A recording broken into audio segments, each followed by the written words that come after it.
Boa noite a todos e a todas.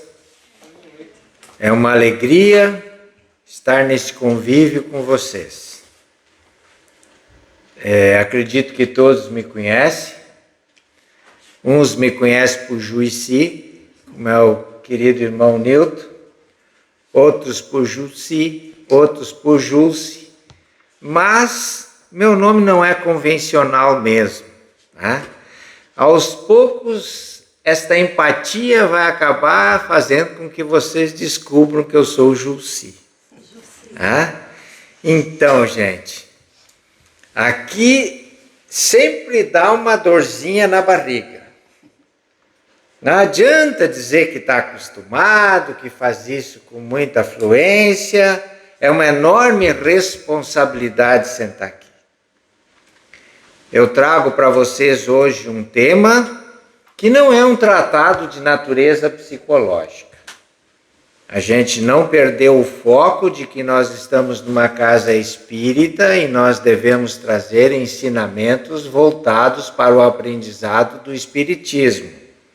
Mesmo que tenha noções de psicologia, de psiquismo, mas é dentro da doutrina espírita. Então, é tudo uma questão de conhecimento. E é por isso mesmo que quanto mais a gente sabe, mais seguro a gente fica. E é por isso que eu estou com dorzinha na barriga. Porque eu sei muito pouco disso que eu resolvi me desafiar. Mas antes da gente começar a lidar com o poder dos sentimentos, eu quero fazer com vocês um raciocínio para facilitar a nossa, vamos dizer assim, a nossa evolução como ser humano.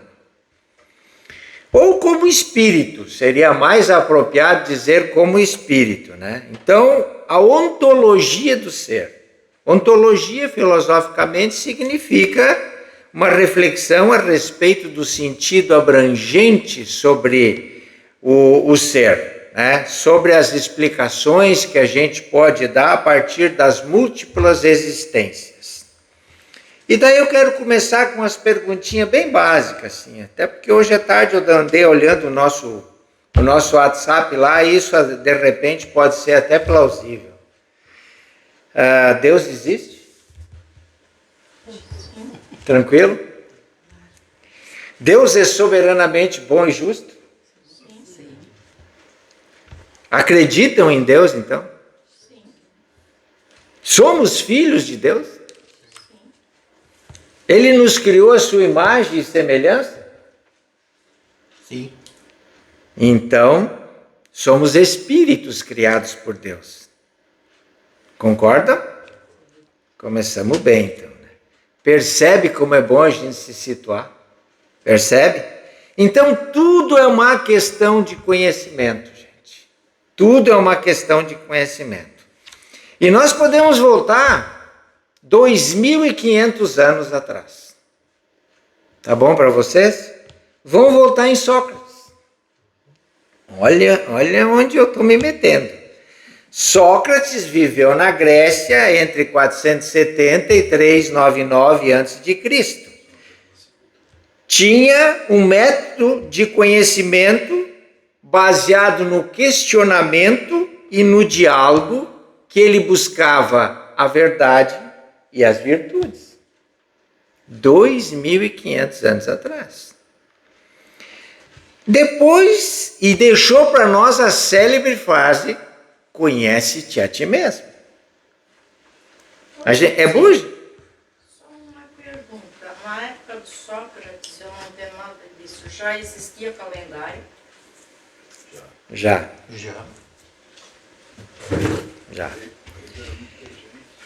Depois de Sócrates, nós temos Jesus.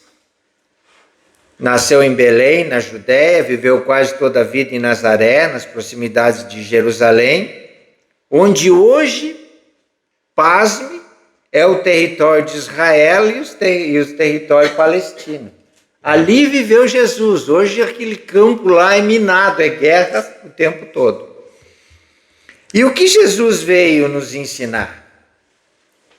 que Jesus disse? Conhecereis a verdade e a verdade vos libertará. Então, seguindo o que Sócrates tinha anunciado antes. E 1800 anos depois, o que nós tivemos? O advento do Espiritismo. O Alanzinho, né?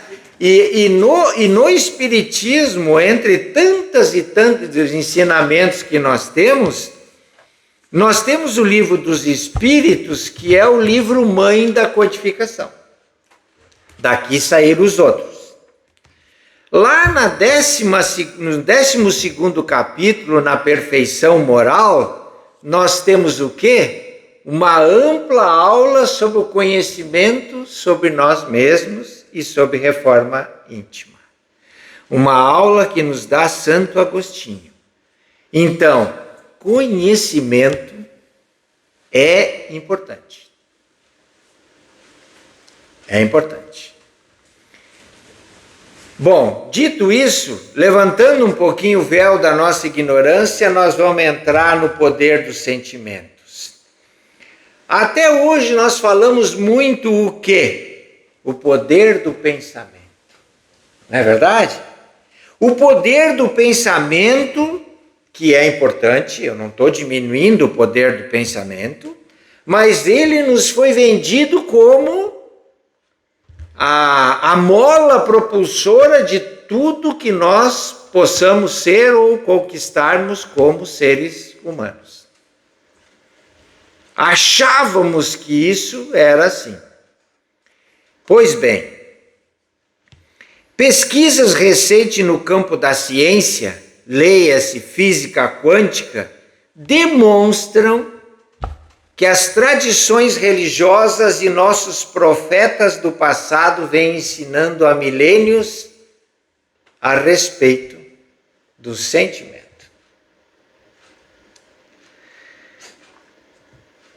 O que isso implica no na nossa necessidade de conhecer o processo? Nós somos co-criadores. Justificarmos a nossa herança divina. E esse processo nos ensina que não basta só conhecer a lei de Deus. Isso é importante, mas nós devemos sentir como Deus sente. Esse é o processo que nós, como humanos, estamos com a missão de praticar, porque o nosso destino é sermos espíritos perfeitos. Vamos lá. Posso fazer uma pergunta? Então, dado ao que você falou, hoje nós podemos dizer que tudo o que nós quisermos fazer, antes de nós acharmos o ponto final da colocação do que vai ser feito, nós devemos perguntar: e como Jesus faria se ele fosse fazer? Como Deus faria? É um bom balizamento moral que tu adota. Se todos nós adotarmos no nosso ir e vir esse balizamento moral, de as nossas atitudes espelhar o que Jesus faria, a gente está muito bem encaminhado. Mas a gente sabe que isso não é a nossa realidade, não é o dia a dia, não é corriqueiro. Não é. Então, essa grande novidade que nós temos, ela sempre existiu na nossa missão como espíritos, filhos de Deus. Nós nascemos para sermos cooperadores na criação divina, nós espíritos. Só que tem um tempo que isso vai ser possível, mas a maioria de nós não sabe que o tempo já chegou. Nós já estamos nesse tempo.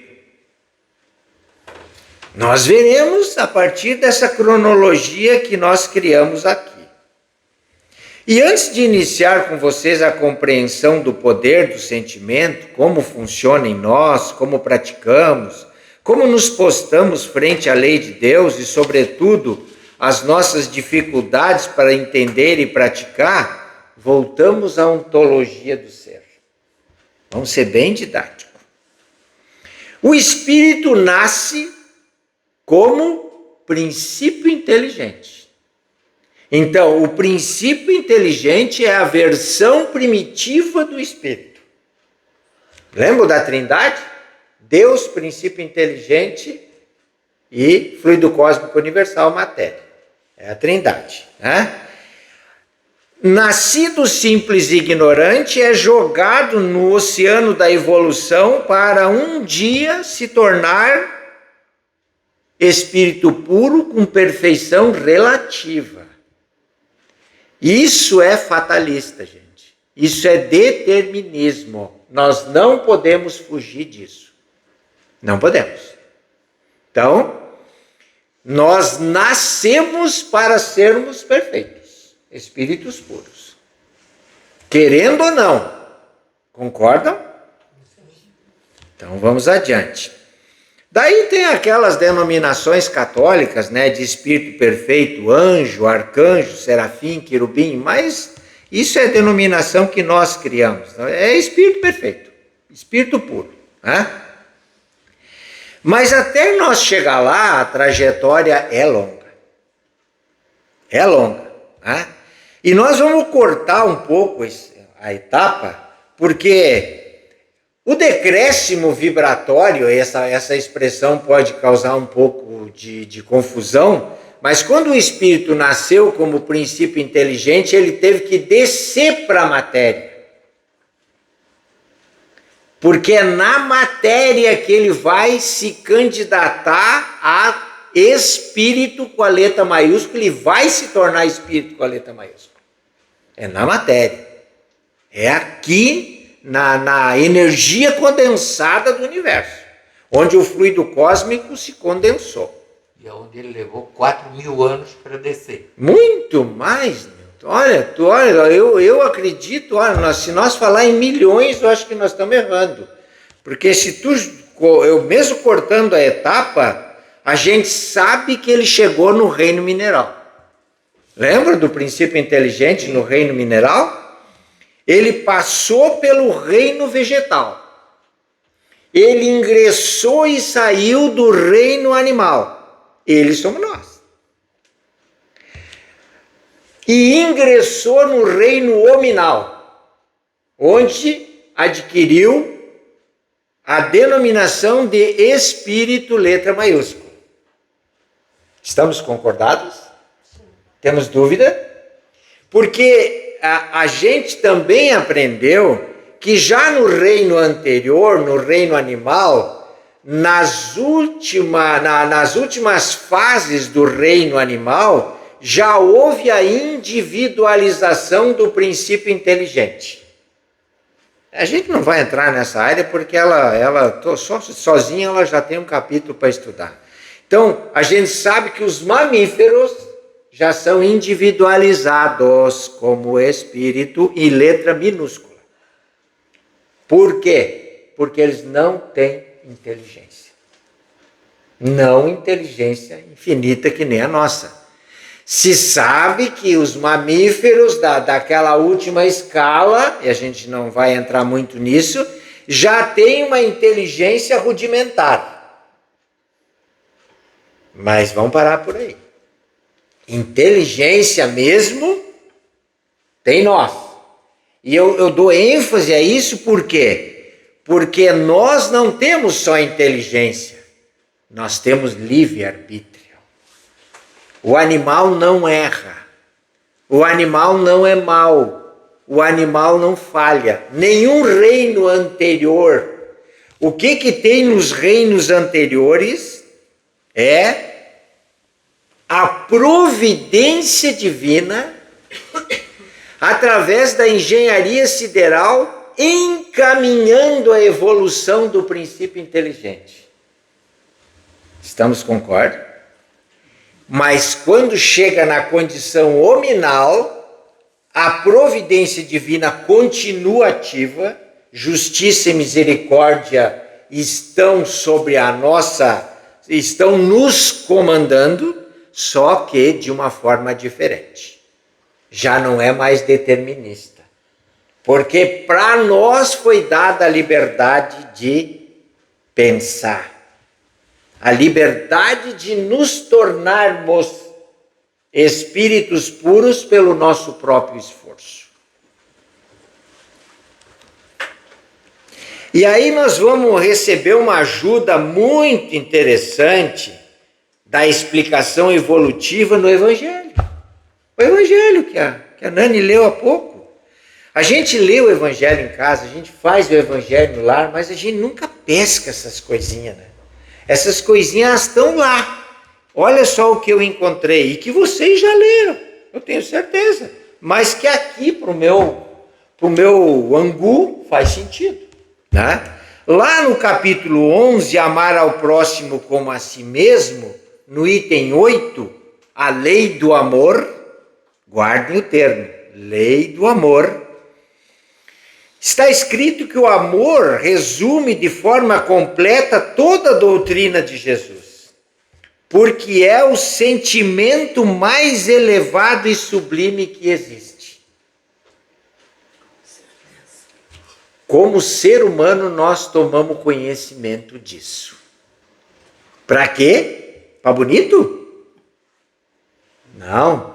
Para que nós pudéssemos exercitá-lo e praticá-lo abundantemente em razão do processo evolutivo que estamos inseridos. Mas olha o que tem mais lá. Os sentimentos são os instintos que vão se aprimorando. Gente, isso é de uma sabedoria incrível. À medida em que o espírito vai evoluindo, os sentimentos são a evolução dos instintos. Nas primeiras encarnações, o homem possui somente instintos.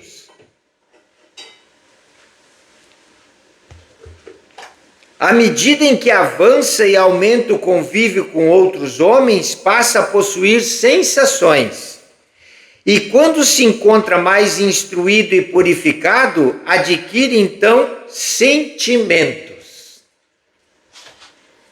Vocês viram quantos milhões de anos tem nessas 4 linhas? Quantos milhões de anos tem aí? Por quê? Olha só, quais são os instintos que se manifestam ainda predominantemente em nós?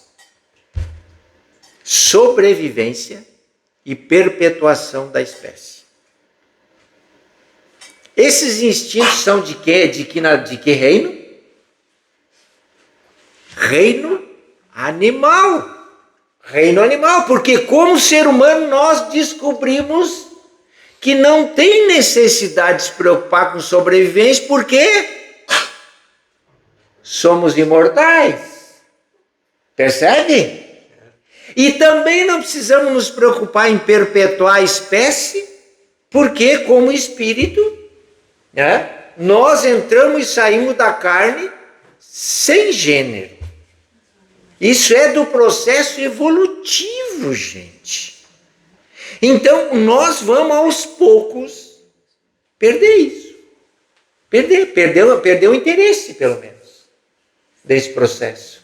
Quanto mais evoluído, menos vamos pensar em sobrevivência e em sexo. Sexo é animal. Vou fechar por aqui a discussão. Nem discutimos. Aí vocês podem perguntar para mim assim, ó, mas como é que o ego evolui? Não perguntem? Pensei que vocês iam perguntar, até anotei aqui. Como é que o ego evolui? O ego é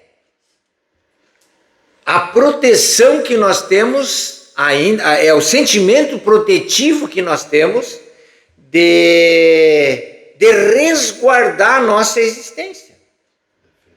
Viu como eu estou sendo bem... Dei um conceito bem bonitinho para o ego, né? Porque é assim mesmo, o ego não é perigoso, não é maldoso, não, é protetivo isso. Só que daí esse protetivo, utilizando a ferramenta matéria, a gente judia todo mundo. Não é verdade? Só que isso, na condição humana, está passando. Nós já sabemos, e a Nani leu ali, que fora da caridade não há salvação. Quanto mais nós praticar o exercício do amor em movimento, que é a caridade, o ego mais se atrofia. E quem vem no lugar do ego? O altruísmo, que é querer para tudo, para todos, tudo que existe. Não só para nós. Nós já estamos quase chegando no sentimento, viu? Mas, vocês entenderam a viagem? Então, esse processo que nós estamos inseridos não é opcional, gente. É obrigatório. Nós não vamos ser bonzinho para os outros e nem isso é uma opção. Isso é uma obrigação. E aí as ferramentas, elas vão aparecendo. Mas não é só no Evangelho que eu encontrei uma coisa interessante para dar suporte para isso que eu vim trazer para vocês. Na Gênesis também. Que a doutrina espírita é uma ferramenta e tanto, não tenho dúvida. Lá na Gênesis, nós já estudamos lá na nossa terça-feira. Quer ver? Lá na Gênesis, no capítulo 3, no item 11, fala sobre instinto e inteligência. Vejam bem, olha só, como a gente vai juntando o mosaico, né? Consta o seguinte: qual a diferença entre instinto e inteligência? Onde acaba um e onde o outro começa? Será o instinto uma inteligência rudimentar? Ou será uma faculdade distinta ou um atributo exclusivo da matéria? Está lá no item 11. O bom de fazer essa pesquisa aqui é que vocês vão chegar à conclusão que não fui eu que disse. Foi Kardec. Foram os espíritos. Então não é dedução minha. Tá? Aí o que diz aqui? Ó? O instinto é a força oculta que solicita os seres orgânicos a atos espontâneos e involuntários, tendo em vista a conservação deles. Então, existe desde o vegetal. Desde o vegetal já existe. E a gente vai ver onde. A planta procura o ar, se volta para a luz, dirige as suas raízes para a água, para a terra nutriente. É instinto. É instinto. Aí a gente vai ver, elas buscam os climas propícios. Aí nós vamos ver no mundo animal assim, os animais buscando os climas propícios, construindo ninhos, né? Leitos macios, armadilhas para apanhar as presas. Onde a gente percebe que os animais fazem armadilhas para pegar as presas? Aranha, por exemplo. A teia de aranha. Olha que coisa mais linda é aquilo, num cenário que o sol bate atrás, abre aquela coisa maravilhosa, no centro tem o quê? Uma aranha. Numa lateral já tem um inseto se batendo. Sobrevivência. Né? Os sexos se aproximam, a mãe choca os filhos, que procuram o seio materno, tudo instinto. Como eu disse antes, é a providência divina em ação pelo automatismo das coisas. Aí tem a engenharia sideral trabalhando na evolução do princípio inteligente. Até o animal. Até o animal a engenharia vai aplicar as leis naturais para que o princípio inteligente não cesse a sua evolução. E aí você vê no nascimento de todos os animais que alimentam filhos com leite, nenhum deles precisa ir lá botar a teta na boca do filho. Ah, não precisa. É só nascer, Não precisa. ele se levanta, o filho já levanta a cabeça e vai procurar o está. Vocês já viram um filhote de baleia mamando? É incrível, até os filhotes de baleia. Então, todos, né? Mas até o ser humano, né? No início da sua vida, no estágio primitivo, era só instinto. Era só instinto, o homem das cavernas, aquele processo todo, era só instinto. Lembra? Pois é, parece que foi ontem, né? A própria criança, quando nasce, né, ela tá instintivamente voltada. Chora quando tem fome, procura, né? É instinto. Né? E nós, adultos, estamos cheios de atitudes instintivas ainda. Né? Impulsivas também. Impulsivo, a gente vai ver se não tem uma coisa de inteligente aí no meio aí, né? Mas instintiva, né? O caminhar, por exemplo. Caminhar a não ser quando a gente começa a escolher os lugares que a gente caminha, daí já tem aspectos de inteligência aí no meio, né? Mas piscar as pálpebras, fugir de um perigo, equilibrar o corpo, tudo é instinto. Então, o que nós estamos fazendo com isso? Evoluindo.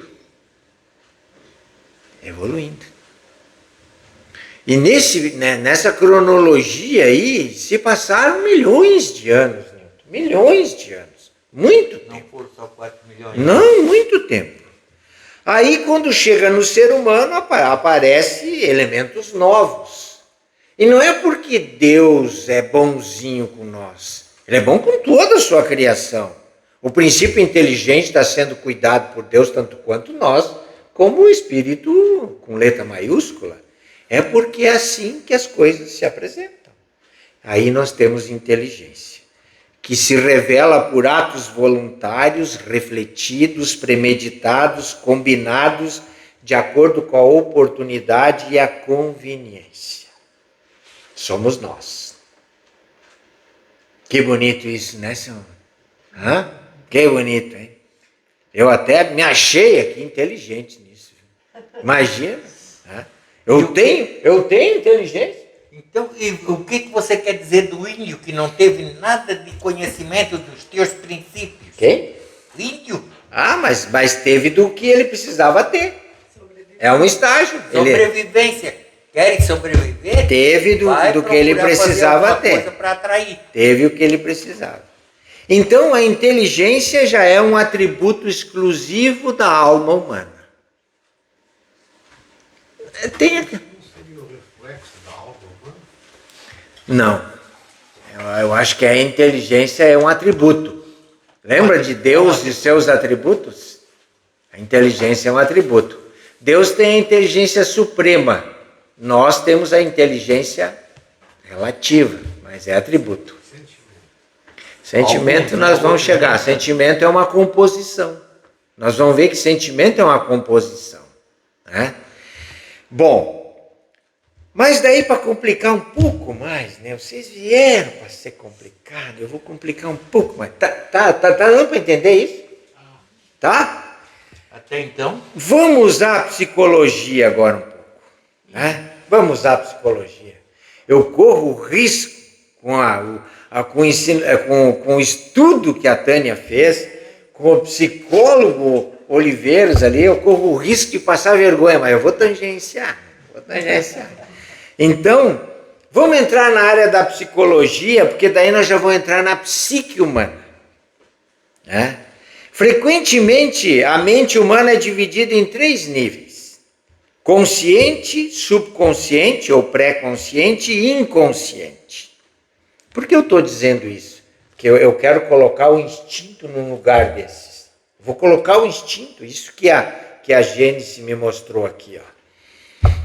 O consciente é a parte da mente que estamos cientes no momento.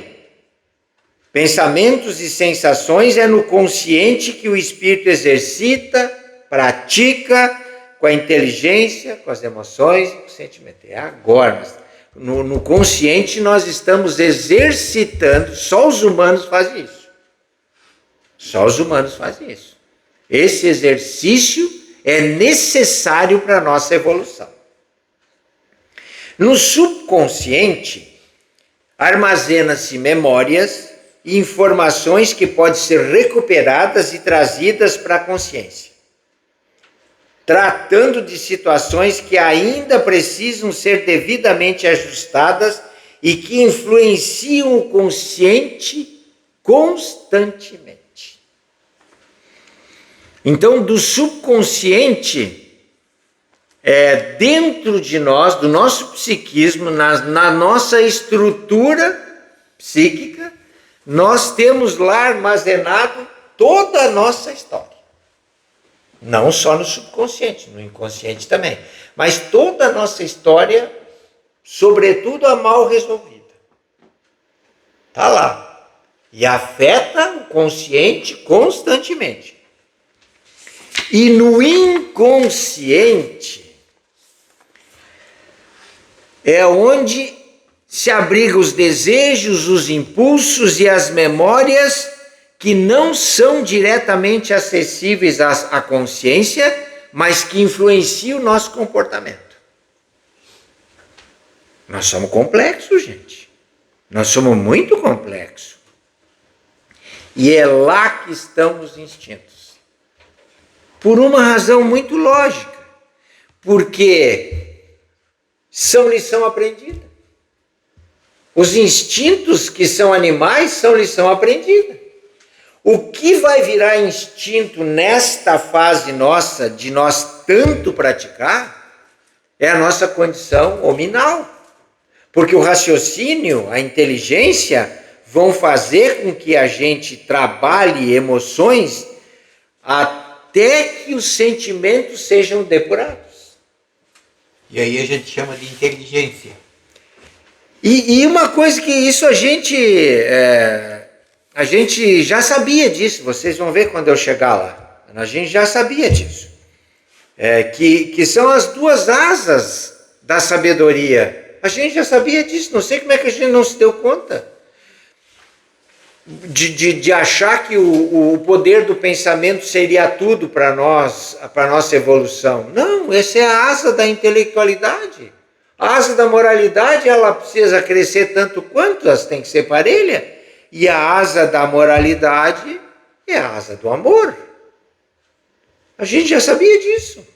A gente só não fez não parou para separar os dois. Então, o que eu vou usar agora no nosso processo aqui para dizer que isso não é de hoje, que isso é bem antigo e também trazer personagens bem atuais. O profeta Isaías, há mais de 700 anos, já falava sobre isso. Isaías.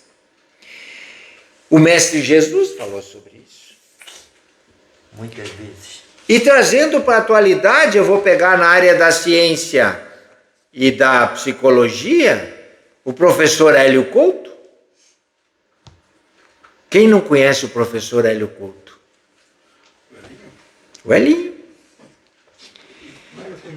O geólogo e cientista americano do ramo petrolífero, Greg Braden. Ele se tornou famoso porque ele fez um estudo que uniu ciência e espiritualidade. Aproximou que nós separamos um dia. E eu também trago uma fala do nosso Haroldo Dutra, conhecido de todos, né? Então, sempre falamos sobre o poder do conhecimento, o que pode gerar, o que pode produzir. E é um belo ensinamento. Mas não é o fim. É o meio. É o meio. Porque as grandes tecnologias, as grandes facilidades, os grandes avanços de toda a ordem são progresso intelectual. Progresso intelectual. E o que nós não percebemos ou não conectamos segundo as leis de Deus, é que a outra asa, a da moralidade, precisa ter o mesmo tamanho da asa da intelectualidade. Isso faz toda a diferença. E isso, vamos dizer assim, alguns livros eu já tive acesso a essa matéria da forma como eu vou expressar. O conhecimento é uno. Quem dividiu ele foi a humanidade. O conhecimento é uno. A verdade, ela é transparente. Quem põe cor na verdade é o nosso prisma. O nosso prisma é o nosso conhecimento. Então, por isso que a verdade para mim é verde, para a Tânia é vermelho, para a Emily é azul, para a Rose é amarelo, porque nós temos as nossas capacidades de compreensão do processo. Mas a verdade, ela é translúcida. Ela é igual para todos. O que nós fizemos com as verdades recebidas ao longo da nossa evolução? Eu não vou dizer trituramos, porque é pesado, trituramos, né? Dividimos em filosofia, ciência, religião, arte, e agora nós estamos com dificuldade de juntar. Estamos com dificuldade.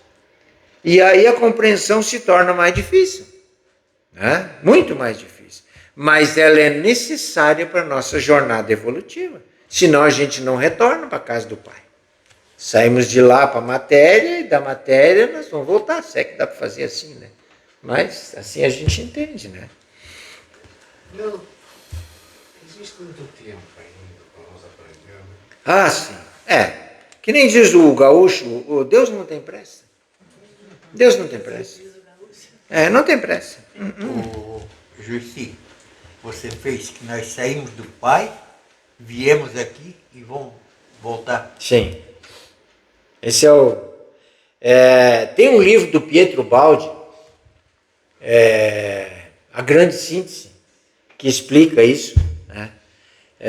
A descida vibratória, né, do princípio inteligente para na matéria ele adquirir a condição de espírito com letra maiúscula e a subida. Então, ele vem como energia, se materializa e passa longo período na materialidade, ele vai se eterizando, vai voltar a ser energia e vai voltar para as origens.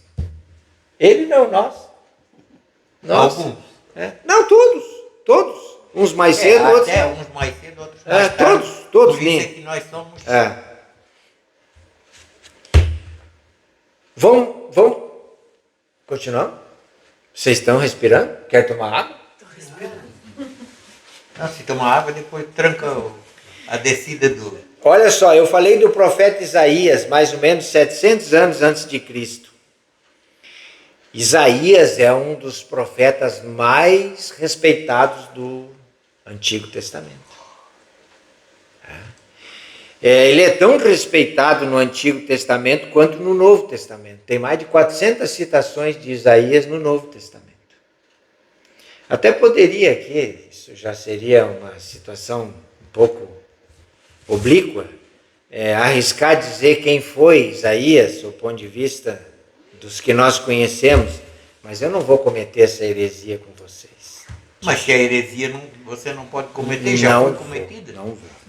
Então, Isaías, que viveu 700 anos antes de Cristo, é o autor do que nós chamamos oração, do que os cientistas, quando descobriram os seus papiros escritos nas cavernas do Mar Morto em 1946, chamaram de oração perdida. O Greg Braden utiliza o Isaías para a pesquisa dele. O que dizia Isaías? Que a oração que tiver no mesmo patamar vibratório, pensamento, emoção e sentimento, acessa o universo e já está atendida. Acessa o universo e já está atendida. Daí é para nós ficar faceiro, né? Olha só, estou dando uma fórmula aqui, nós vamos sair tudo com uma formulazinha, hein? Já viu? Os pensamentos agora correm, né? O que eu vou fazer com essa informação, né? Especifica ali. Né? Pesquisa Aí, o que espanta, vamos dizer assim, ou o que não espanta, mas confirma, a ciência quântica confirma isso. Confirma isso. É assim mesmo, o Isaías tinha razão. Qual é a nossa dificuldade aí? Primeiro, não temos o hábito da oração. Oramos pouco, treinamos pouco. Segundo, temos grande dificuldade de controlar o nosso pensamento. Me corrija. Né? Grande dificuldade. Pensamento fixo, ideia fixa, né? Colocada numa oração, pode separar já o peão, porque não é qualquer um que consegue. Outra coisa, quando oramos, fazemos geralmente com a mente, com a boca, com o intelecto, só com o pensamento. Daí isso vira ladainha. Não tem repercussão. Estou entristecendo vocês, né? Precisa sentimento. E quando nós oramos com fé, agora eu vou tirar o resto do tapete, puxei quase todo, agora vou puxar o resto. Quando nós oramos com sentimento, com fé, é quando? Quando nós estamos abalados psiquicamente. Geralmente, como nós estamos com doença, nós estamos com desemprego, nós estamos com problema econômico, nós estamos com problema familiar, ou temos com problema para vencer vício, saúde abalada. Aí qual é a emoção que tem aí? Medo, tristeza, desespero, sentimento negativo. Tu vai ter que falar, né? Tu vai ter que falar. Teu trabalho está aí na ponta da língua. Aí quando nós colocamos 3 numa linha, o sentimento é negativo. Resultado, não tem comprimento de onda. A oração é rasteira, não sobe. Não acessa. Então veja como não é fácil. Mas não é por isso que nós vamos desistir. Não só porque nós precisamos aprender a orar certo, mas como esse ensinamento alavanca a nossa evolução. Olha, a hora que eu consegui dominar o meu pensamento, a hora que eu consegui jogar esse pensamento em cima de uma emoção de gratidão, de alegria, olha o que eu estou construindo. Mas nem sempre isso é possível e às vezes nunca é possível.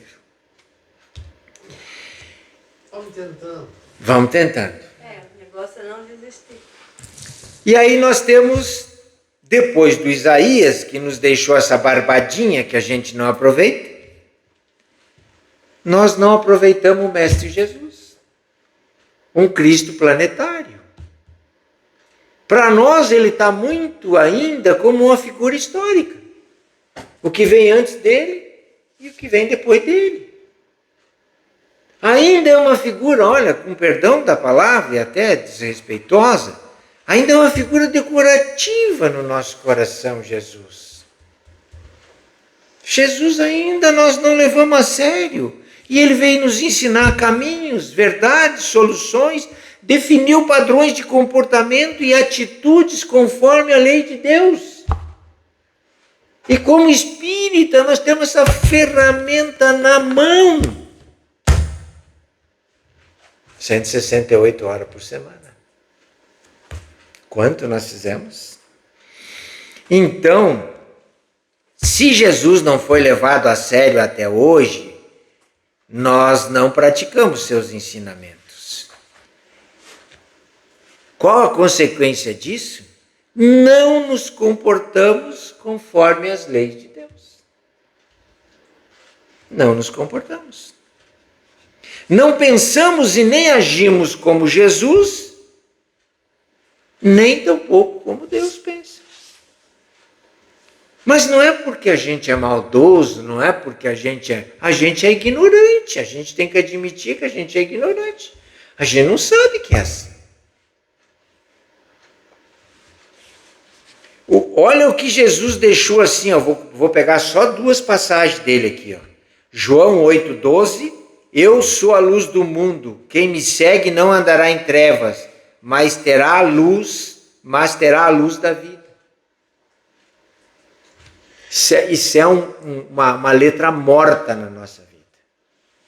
Me atira a pedra quem puder. É uma parábola. Me atira a pedra. Porque foi bem no episódio da mulher adúltera que ele falou isso.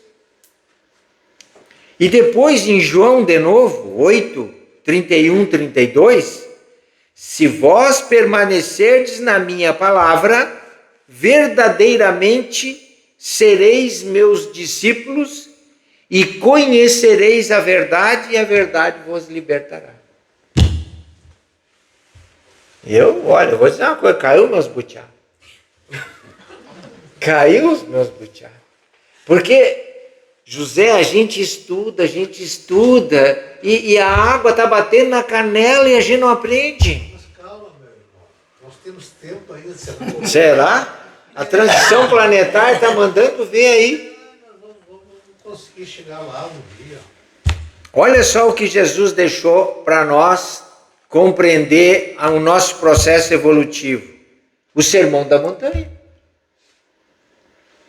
Vocês já viram o Sermão da Montanha como uma fórmula do processo evolutivo? Olha como começa o Sermão da Montanha. As bem-aventuranças.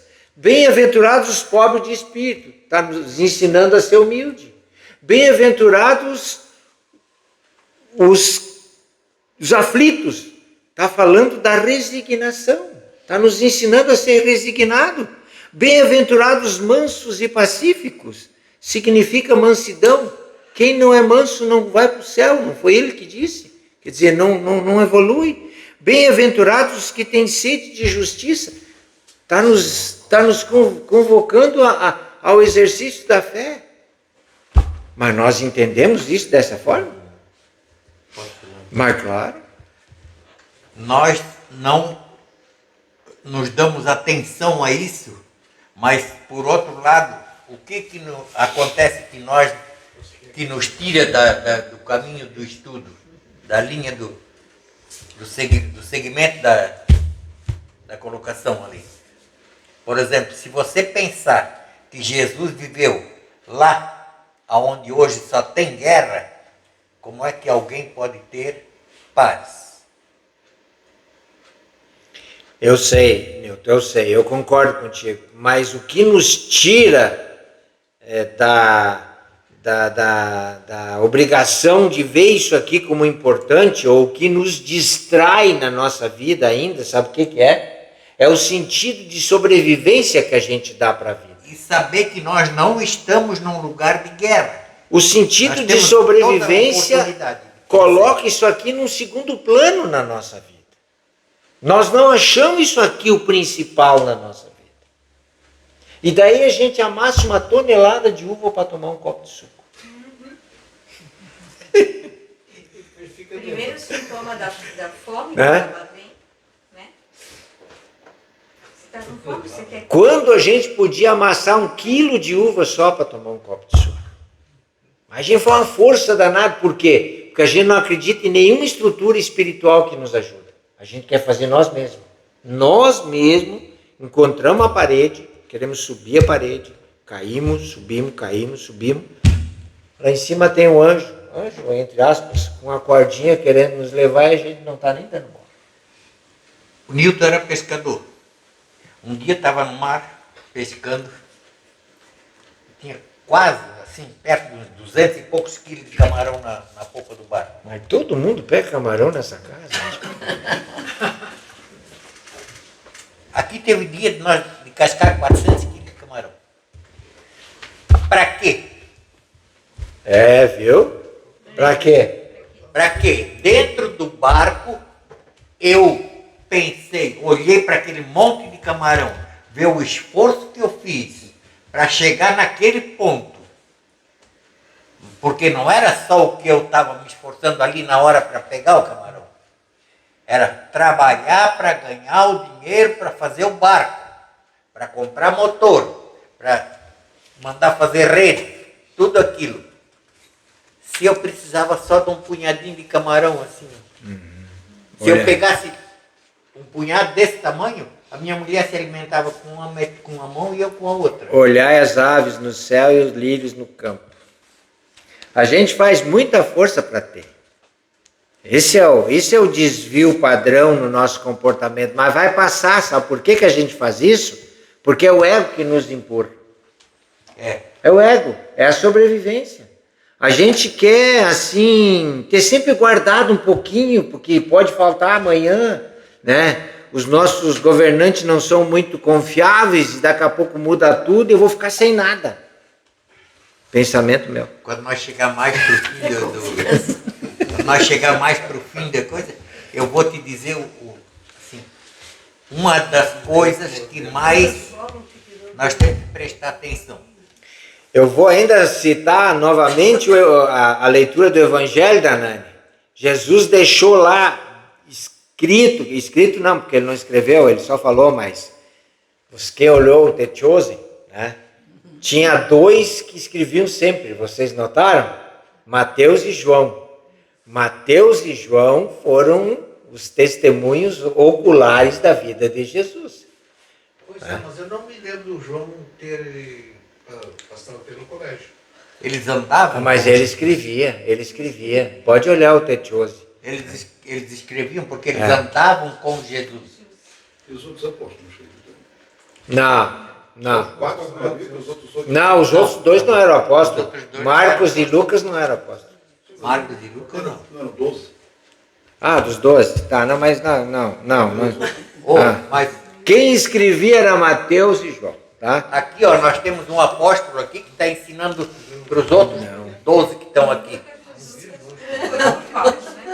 Então, gente, conforme respondemos aos desafios da nossa vida, com compaixão, com compreensão, com tolerância amorosa, com paz, estas condições em nossos corpos vão fazer efeito em tudo que nós somos. Mas a gente ainda não consegue pegar isso, né? O Hélio Couto, um terapeuta quântico, pesquisador, escritor, palestrante, lançou várias obras aí, se diz ateu. Ele é rude, mas é um cara que... Ele diz que nós somos centelha divina, viu? Não é um espírita, não é um católico, não é um cristão. Diz que nós somos centelhas divinas ligadas à Matrix, que cada um de nós é criador. Olha só, um cientista falando isso. O que ele diz assim com muita ênfase? Pensou, sentiu, criou. Pensou, sentiu, criou. Sabendo ou não, consciente ou inconscientemente. Ele chama isso de iluminação, conexão com Deus. Já nascemos com os poderes da criação. Fiz toda aquela ontologia. Nascemos com os poderes da criação. Nascemos com as qualidades do Criador. Só precisamos desenvolver isso. Isso está dentro de nós, esperando o nosso esforço, a nossa dedicação, nós acordar dessa nossa paixonite pela matéria. É um apego, né? A grande maioria, diz ele, da humanidade desconhece essa realidade. Se acreditarmos na nossa origem, diz ele, e nos instruirmos, já é um avanço. Mas não é o suficiente para a iluminação. Temos que ter capacidade de sentir. Sentir. Além de conhecer. Aí seremos co-criadores. Quem está dizendo isso é o Hélio Couto. É o Hélio Couto. E se não, diz ele, o nosso pensamento cai na teoria do pensamento vazio. Não tem força vibratória. O desenhista de sistema de computação aéreos espaciais, é muito grande a credencial dele, né? Gret Braden, que uniu ciência e espiritualidade, nos diz que a física quântica provou que nós somos energia e que estamos conectados a tudo através da nossa vibração. Isso, olha, assim, ó, eu fiquei pensando se eu ia falar sobre isso, porque foge do lugar comum de nós, né? A gente gosta de pegar a matéria, de ver, dizer que nós somos energia, em espírito nós somos energia. Então, a nossa essência fez um corpo de energia condensada, chamada matéria densa, para que pudesse se manifestar neste ambiente vibratório que a gente está. Mas nós não somos, eu não sou Jussi, eu estou Jussi. Né? E aí, esse processo ele foi sendo estudado por outros cientistas, o efeito Stark, o efeito Zeeman, falando que toda energia possui uma vibração e nós somos uma assinatura, um endereço. E que esta vibração cria o mundo material que nós vivemos. Nosso corpo e todo o restante ao nosso redor.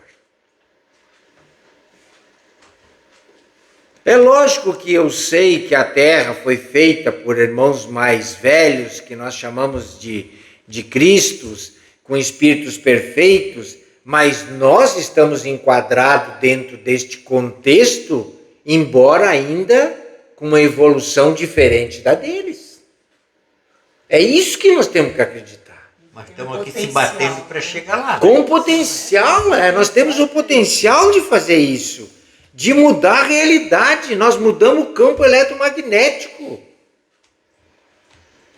E aí, quanto a isso, a mudança do campo eletromagnético, todas as tradições disseram isso para nós e a gente não entendeu, não interpretou, não estudou, né?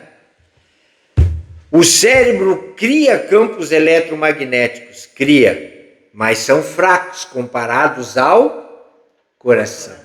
Coração maravilhoso. Olha só o que o Gerd Breden descobriu. Que o coração é 100 vezes mais forte eletricamente e 5.000 vezes mais forte magneticamente que o cérebro. Nossa, me manda as mensagens de Por isso emoção que até para o hoje diz, cérebro. o amor Olha só. Mas aí cai o problema de Jesus, é o amor. Quando o coração estiver cheio de amor, tudo funciona. Olha só como é que funciona a história do sentimento, segundo o Greg Breden. Os 3 chakras superiores, ligados à inteligência, baixam o seu manancial para o coração, para o cardíaco. E os 3 chakras de baixo, ligados à emoção, trazem o seu material para o cardíaco.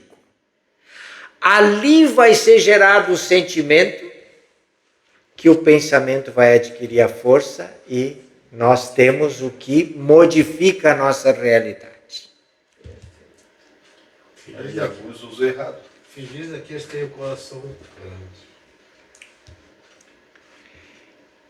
Então, gente, quando nós alimentar os nossos pensamentos com amor, com abundância, que significa gratidão, com alegria, vamos lá, me ajuda? Caridade, compaixão, né? Nós estamos produzindo cura. Nós estamos produzindo uma energia de alto teor eletromagnético, capaz de mudar a realidade nossa e de todos que nos cercam. E o mal usa a mesma coisa. Sim. Se nós... Se tivesse uma ideia possessiva de dominação e de amor com fé no que tu pensa, consegue dominar. Também pro mal, né? Para qualquer coisa, o sentimento é o mesmo. Eu sei. Esse é o perigo. Eu sei. Bizarro. Uma explanação sobre o ego e o corpo. Deu umas aulas aí, pegou uma. Ele concluiu alguma coisa? O que eu vou te dizer? Ele é famoso na área que ele trabalha ali, né? Sim, claro. Ele é famoso, sim. Sabe qual é o problema do ser humano, José? É que nós misturamos coisa boa com coisa menos boa e até com coisa ruim. Então, sabe aproveitar o que é bom. Aquele ditado que diz assim, ó, que nós somos luz e sombra, é absolutamente verdadeiro. A gente tem coisa boa dentro de nós, mas tem coisa ruim também. Tem coisa ruim. E o que é ainda imperfeito, para não dizer coisa ruim, é o que a gente está lutando para depurar. Né? Mas esse tipo de conhecimento aqui, ele proporciona uma ferramenta muito interessante para a gente poder sair desse pântano de dor e sofrimento. Porque eu sempre digo o seguinte: se todos esses ensinamentos que a gente concorda, que a gente acha bonito, que a gente difunde, que é o meu caso, a gente praticasse, a Terra não seria um campo de dor e sofrimento e guerra. A Terra já seria um planeta diferente. Então ela é o que é porque nós, na grande maioria, ainda somos muito imperfeitos. Muito imperfeitos. A vibração do planeta é a vibração da raça que vive nele. Exatamente. Como ser humano, nós estamos em evolução. Temos todo o tempo do mundo para crescer. Haroldo Dutra fala para nós observar o sentido da vida. Ele nos convida a procurar sabermos por que somos chamados filhos de Deus. Por que somos únicos? Ele diz que não existe nenhuma pessoa igual a outra. Todos são diferentes. Você já descobriu há muito tempo. E nós estamos falando só dos 8 bilhões de encarnados e mais os 20 bilhões de desencarnados que tem no planeta Terra. Mas eu acho que não tem nenhum ser no universo que é igual ao outro. Nem as folhazinhas da árvore, uma igual a outra. Nenhum. Somos únicos. Somos uma identidade individualíssima. E ele também nos convida a descobrir que nós somos co-criadores. Se nós for partir para essas concepções energéticas que os cientistas gostam de colocar, e eu fiz aqui de forma muito rápida, fica muito difícil da gente compreender onde a gente começa. Mas por que a gente não usa Jesus como referência, então? Jesus diz que é só praticar a caridade. Amar ao próximo como a nós mesmos. Daí tem muita gente que faz o amor ao próximo, mesmo que de forma racional, que ainda não é uma coisa amorosa completa, mas já é alguma coisa, mas esquece de amar a si mesmo. Se judia demais. Amar a si mesmo. Nós temos que nos amar. E ele na matéria que eu peguei para inserir esse parágrafo do Haroldo, ele fala de duas situações, duas histórias. O filme do Brad Pitt e o acontecimento com Raul Teixeira. No filme do Brad Pitt, um cara entra num... Corredor? Não é corredor, é metrô, né? No metrô de superfície e morre sentado. Morre sentado e o metrô passa o dia. Sentado. E ele passa o dia sentado ali. Ninguém toca nele. E o Raul Teixeira, no avião, aconteceu a mesma coisa. Teve o AVC, né? Teve o AVC, sentadinho no banco dele. Desceu todo mundo. Desceu todo mundo e ele ficou. Daí ele diz assim, ó, essa indiferença humana para com o semelhante colabora para o descrédito com a vida.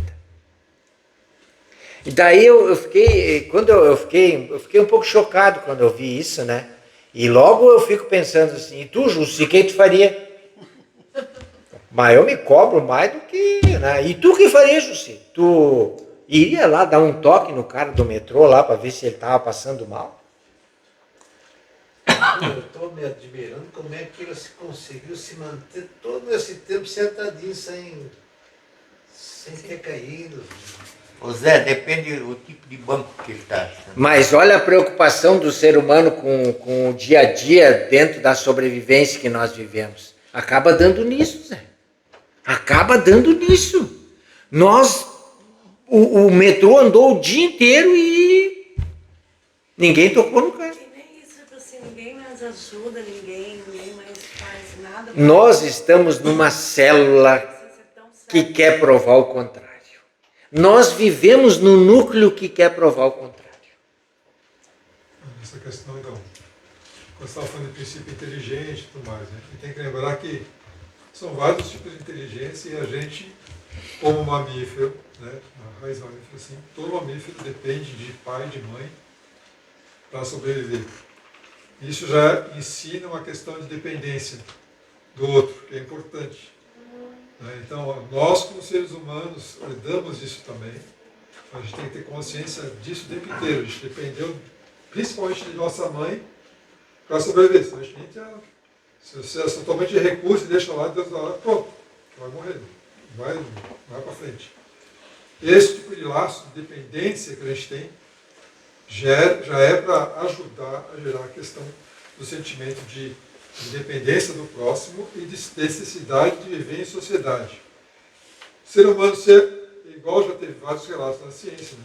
Foi deixado no meio da mata lá para morrer, a criança é adotada, seja por um macaco, seja por lobo, que for, a criança, ela cresce, vai crescer com os costumes daqueles animais, não como um ser humano. Ela vai ficar gruída, ela não vai aprender a falar. Ela vai se movimentar conforme os outros animais, né? Porque ela foi criada no meio daquela sociedade e não da sociedade humana.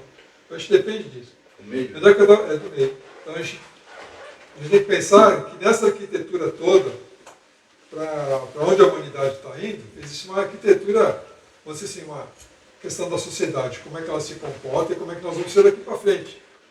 E onde é que estou querendo chegar na questão da educação? Uma época eu em São Paulo recebeu um treinamento.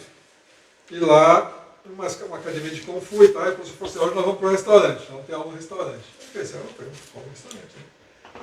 Ele colocou todo mundo sentado na mesa assim. Aí como é que é o costume tradicional? O mestre senta numa posição da mesa, os mais velhos, mais antigos sentam ao lado dele e vai ficando os mais novos depois. Aí você vai servir, o que eles falam assim? Você vai servir, antes de você servir, você oferece para os outros. Então você vai lá servir de arroz, você pergunta, alguém quer arroz? E tal. Porque o impulso normal, geralmente, hoje em dia, né, das pessoas é pegar e se servir, sentar e comer. Então isso demonstra para eles que você não pensa, você só está pensando em você não está pensando na tua família que está ali. Que é considerado um ensinamento familiar, esse é ensinamento familiar. Então você está lá, você tem a obrigação também, por exemplo. Então, o irmão mais velho está lá, se acabou o arroz, acabou o chá, você tem que oferecer. Independente se você vai servir ou não, você tem que oferecer. Faz parte de você tomar atenção na dependência, na necessidade do outro. Então, o irmão mais novo, está aqui do teu lado, ele está cometendo alguma gafe assim, você tem que, obrigação praticamente de alertar ele para a situação. Você tem que pensar em todo mundo. Então, era uma aula que foi feita num restaurante. Ele falou assim, o tempo inteiro a gente pode estar aprendendo. Mas você tem que ter pessoas que te alertem, que te ajudem a desenvolver essas habilidades sociais mesmo. Assim, né? Que são de você estar atento à necessidade e ao cuidado com os outros. Né? Por isso, Oliveiros, que dentro dessa escalada evolutiva que nós estamos inseridos, por isso que o conhecimento intelectual, ele vem antes do conhecimento moral, porque é exercitando, né, racionalmente as atitudes que nós vamos acabar compreendendo este conceito de pertencimento e de acolhimento que é a vida universal. Né? Combatendo o egoísmo. Combatendo esse individualismo que veio da época que era necessário isso, que não é mais agora. Como humano não é mais. Né? Então é só uma questão de tempo. É só uma questão de tempo. Desde que esses alunos, todos que estavam sentados ali, tivessem recebido a mesma instrução de que uns dependem dos outros. Se um comer todo o arroz que tiver, os outros todos não vão ter. Então, ele tem que repartir aquele arroz que está ali, pelo menos em 15 pessoas, 15 porções. E tirar alguma coisa proporcional. Tudo que ele for fazendo, fazer proporcional. Eu li uma historinha hoje. Olhei. Celular hoje é bandido, ele mostra tudo. Um grupo de pessoas que se propunham a ajudar criaturas, irmãos em necessidade, assim, tipo essas missões na África, assim, né? E daí eles foram para um lugar onde eles iriam servir alimento para um monte de gente com necessidade, com fome, né? Se formou uma fila enorme. E daí esse que estava contando a história, ele olhou lá no fim da fila, tinha um menininho de joelho, com as mãozinhas assim, orando e chorando. Ele foi lá no fim da fila e abraçou essa criança. Sabe o que aconteceu?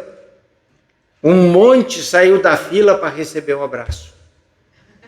Desistiram de comer para receber o abraço. Então a pergunta que fica, o que é mais importante para nós? Viu? Um exemplo natural, simples assim, né? Porque ontem eu estava falando isso, as pessoas nem se abraçam mais, né? Nem se... Isso Nós já nem... o desequilíbrio total para depois. Então, gente, E como agir com a maldade alheia nesse sentido? não perceba. Não perceba. Não perceba. Não dê importância. Mas assim, ó, Mas que nem- afeta às vezes. Não, mas é que nem assim, você encontra uma pessoa, se ela está passando mal na rua, teu instinto é ajudar, certo? E se nesse momento você acaba, sei lá, caindo num golpe ou... Aquela como que pessoa é isso- uma isca. Exatamente. Como se blindar isso? Querendo ou não, a sociedade está muito maldosa. É. Então, às vezes, não é nem a pessoa não querer, mas Isso- o medo faz ela não.